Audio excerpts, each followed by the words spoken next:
Hi everyone, and welcome to A Story of Light, a live stream musical journey in 19 days. Today is day 13. So if you've been following the story so far, thank you so much for coming on this big adventure with me. And if this is your first time tuning in, you're very welcome. Thanks for joining. My name is Luke Slott. I'm a musician in Dublin, and I mainly focus on setting to music the Baha'i sacred writings. And for the first 19 days of March, I'm doing this series of daily live streams for about 15-20 minutes a day with a bit of storytelling and a song at the end here at AP Studios Dublin. And this is all in preparation for the release of my upcoming new album, Home of Light, which is a collection of new songs based on the writings of Abdul-Baha. And if you're not familiar with Abdul-Baha, he was the son of Baha'u'llah, the founder of the Baha'i faith, and he's really cherished as an example and a role model to Baha'is and friends around the world, and 2021 marks the centenary of his passing, hence the new album coming out later this year in his honour. So, as usual, all the previous episodes are linked below if you want to catch up on them in your own time. They're all on a YouTube playlist that, as we go through the journey, I'm adding them to the playlist, so they'll always be posted. But to pick up our story, yesterday we looked at Baha'u'llah and the family's arrival in the destination of their final exile, the prison city of Akka in the Holy Land, just across the bay from Mount Carmel, where those German Templars were living and waiting in expectation of the coming of the Promised One. And we looked at this transformation that had taken place in the attitude of the people of Akka towards Baha'u'llah and the family, and how this transformation was largely due to their interactions with Abdul-Baha, he had blossomed into this outstanding young man, and he was now in his 20s, and he was now shouldering the complex responsibilities of ensuring the well-being of his family and all the other exiles that were with them. And he was dealing with the prison authorities and government officials in the city. And really, through Abdul-Baha's efforts, the hatred that the people had towards Baha'u'llah and his family had been transformed into friendship and love. The people of Akka had really fallen in love with Abdul-Baha, and they had come to see him as the greatest friend that their city ever had. But of course, the decree of the Sultan Abdul Aziz, the tyrannical ruler of the Ottoman Empire, condemning Baha'u'llah and his family to perpetual imprisonment, was still in place, and by law, the Baha'is were not allowed to leave the city gates. But with all these changes that had taken place in the attitude of the people of Akka towards the exiles, Abdul-Baha decided that he wanted to test the power of the Sultan's decree. And so one day he woke up and he went about his daily routine, feeding the poor, visiting the sick, meeting with government officials and seeing to any matters of the day.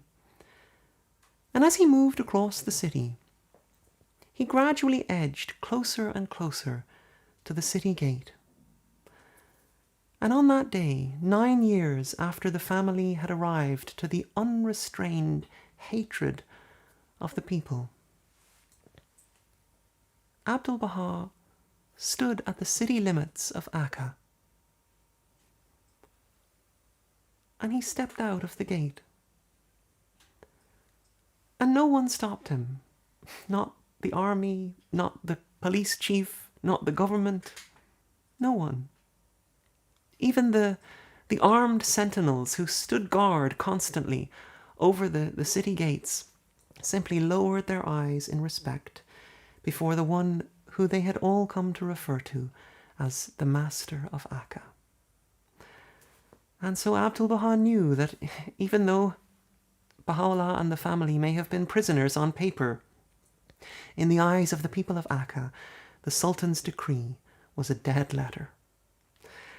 And so Abdul-Baha set out from the city with a new mission on his mind to ease his father's troubles, because Ever since that day, all those years ago, back in Tehran, when, as a child of 8 years of age, he had fainted at the sight of his father, battered, bruised, and weighed down by the chains of the Black Pit.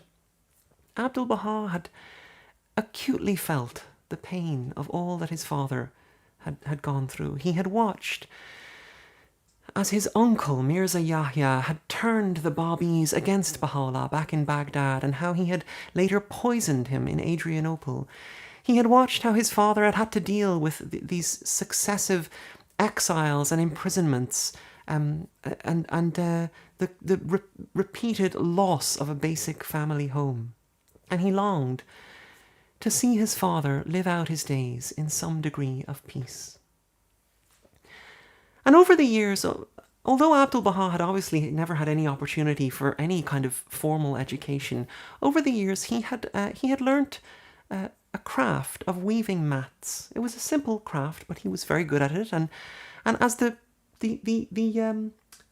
prison restrictions had eased, Abdu'l-Baha was able to use this craft of weaving mats to start earning a little bit of money to support himself and the family. And gradually he developed a small business in Akka. And eventually Abdu'l-Baha was able to purchase a property in the countryside outside of Akka, where Baha'u'llah could live in some degree of comfort. And so through the devotion of his son, Baha'u'llah eventually moved out of the prison city to this house in the countryside called Bahji, which means the place of delight. And so the years marched on. In Bahji, Baha'u'llah continued to write and send out his guidance out into the world. His brother Mirza Yahya had been separated from him by the authorities and had been separately exiled to Cyprus, where he lived out his days unrelenting in his bitterness and hatred of Baha'u'llah, and unwilling to make amends no matter how much Baha'u'llah called out to him for reconciliation.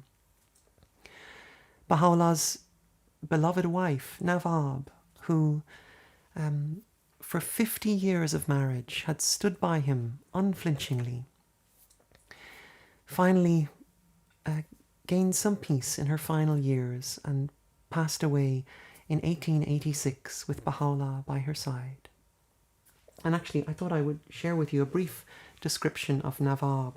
This comes from The Chosen Highway by Lady Blomfield. So Antamo, could you put up the first slide, please? Thanks. Navarb, honoured by Baha'u'llah with the designation the most exalted leaf, was the embodiment of true nobility. Her deep attachment to the cause of Baha'u'llah was one of her great distinguishing features. She had a compassionate and loving nature. Her faith in Baha'u'llah was resolute and unshakable.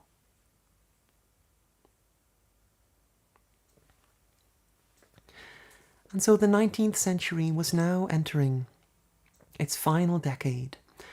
And for nearly 40 years, in the face of the most colossal opposition from the superpowers of the world, Baha'u'llah had worked with this boundless energy to deliver to the world this creative impulse that it needed to spur itself onwards to the next stage of its spiritual and social evolution.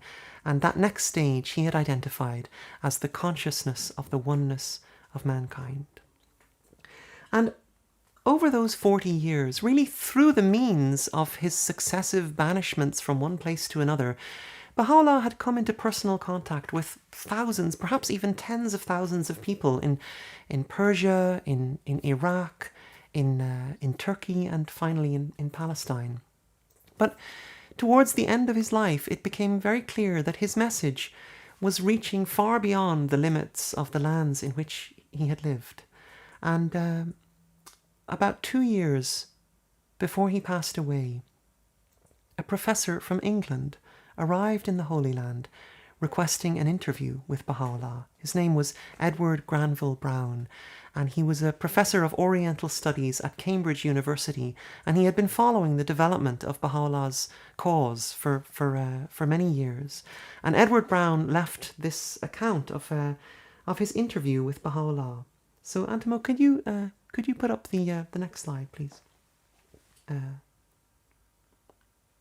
And you could just change it as I read. So.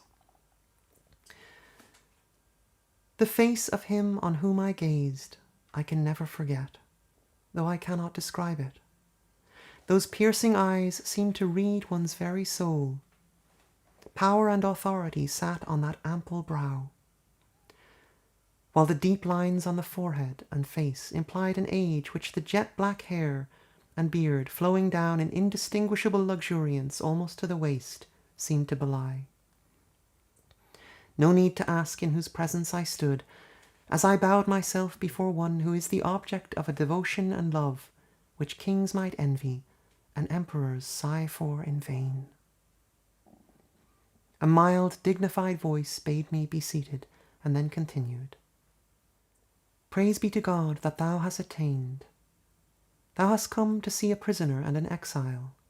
We desire but the good of the world and the happiness of the nations. Yet they deem us a stirrer-up of strife and sedition, worthy of bondage and banishment. That all nations should become one in faith, and all men as brothers. That the bonds of affection and unity between the sons of men should be strengthened. What harm is there in this?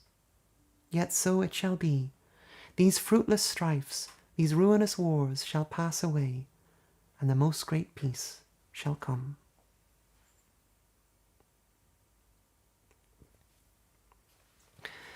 And so as the 19th century was coming to a close, this great sun that had risen up in Persia and had blazed out over Baghdad and Constantinople and Adrianople and finally over the Holy Land began its descent to the horizon. And in the springtime of 1892, Baha'u'llah contracted a mild fever and retired to his bed in Bahji, and on May 28th, 1892, in that country acclaimed for thousands of years as the nest of the prophets, he quietly slipped out of this world and was gone. And the following morning a telegraph was sent to Sultan Abdul Aziz, that all-powerful ruler who had witnessed his own impotence in trying to suppress the message of Baha'u'llah, to inform him that his prisoner had passed away. And that telegraph began with a simple but weighty statement that all it said was, "The sun of Baha has set." And so, to bring today's chapter to a close, I thought I would share with you this beautiful passage that I came across, which was written several years later by the world's first Baha'i queen, Queen Marie of Romania. And I just thought that this passage written by the Queen of Romania would act as a fitting kind of bookend to this chapter in our story. So, Antamo, could you put up the next couple of slides, please? Thanks. At first, we all conceive of God as something or somebody apart from ourselves. We think he is something or somebody definite, outside of us, whose quality, meaning, and so to say, personality we can grasp with our human, finite minds and express in mere words. This is not so. We cannot, with our earthly faculties, entirely grasp his meaning, no more than we can really understand the meaning of eternity. God is certainly not the old fatherly gentleman with the long beard that in our childhood we saw pictured sitting amongst the clouds on the throne of judgment, holding the lightning of vengeance in his hand. God is something simpler, happier, and yet infinitely more tremendous. God is all, everything. He is the power behind all beginnings. He is the inexhaustible source of supply, of love, of good, of progress, of achievement. God is therefore happiness. His is the voice within us that shows us good and evil. But mostly we ignore or misunderstand this voice. Therefore did he choose his elect to come down amongst us upon earth to make clear his word, his real meaning. Therefore the prophets, therefore Christ, Muhammad, Baha'u'llah. For man needs from time to time a voice upon earth to bring God to him, to sharpen the realization of the existence of the true God. Those voices sent to us had to become flesh, so that with our earthly ears we should be able to hear and understand.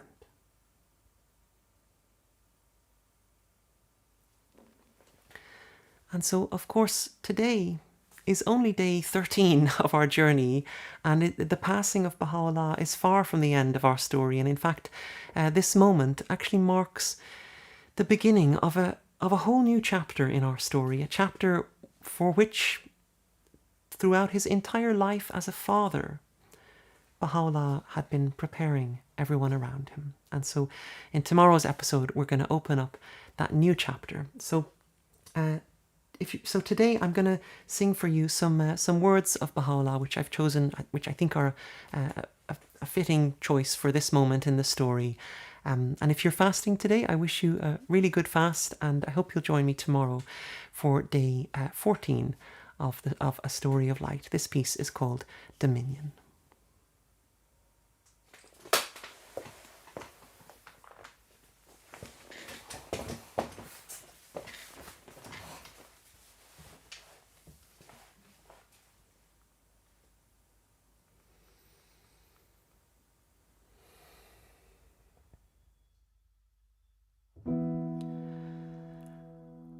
O Son of Man,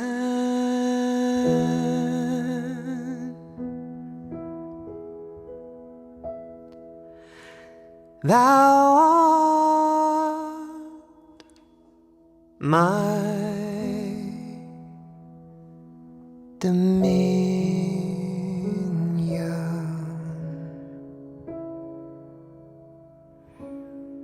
and my dominion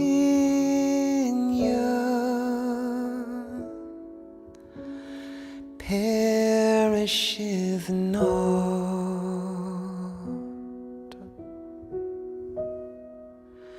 Wherefore fearest thou thy perishing?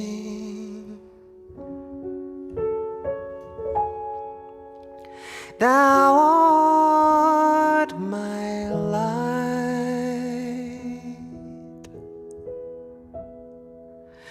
and my light shall never be extinguished.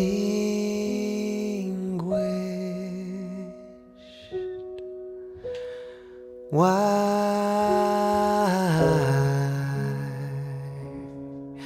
dost thou dread extinction?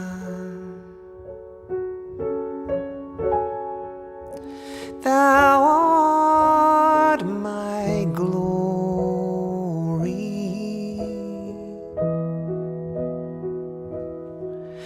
and my glory fadeth not. Thou art my robe, and my robe shall never be outworn, abide. Then in thy love for me, that thou mayest find me in the realm of glory, in the realm of glory.